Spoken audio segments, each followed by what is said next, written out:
Hello बच्चों, let's see this question. In the following members of transition elements, the lowest ionization energy is for titanium, scandium, vanadium, manganese.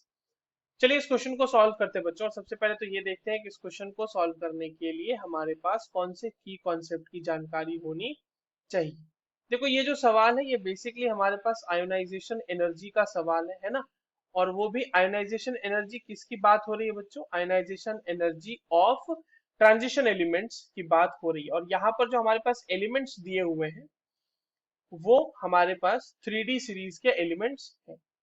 3D series के elements हमारे पास यहाँ पर दिए हुए हैं।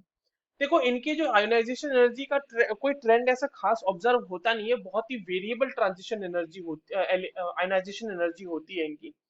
तो हमारे पास यहाँ पर जो एलिमेंट्स है बच्चों, जैसे हमारे पास 21 स्कैंडियम दिया हुआ है, तो 21 स्कैंडियम के लिए अगर हम आयोनाइजेशन एनर्जी की वैल्यू की बात करें तो ये किलो जूल पर मोल में होगा हमारे पास।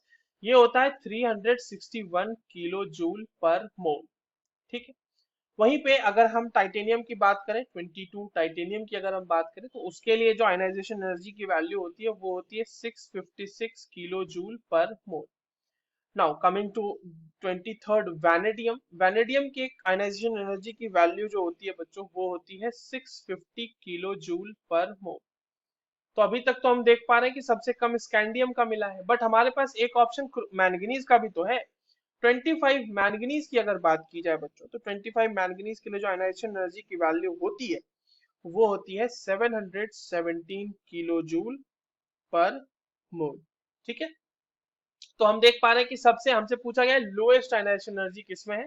सो the lowest ionization energy is obtained in case of scandium. So the correct answer will be option 2. I hope you understood this well. All the very best.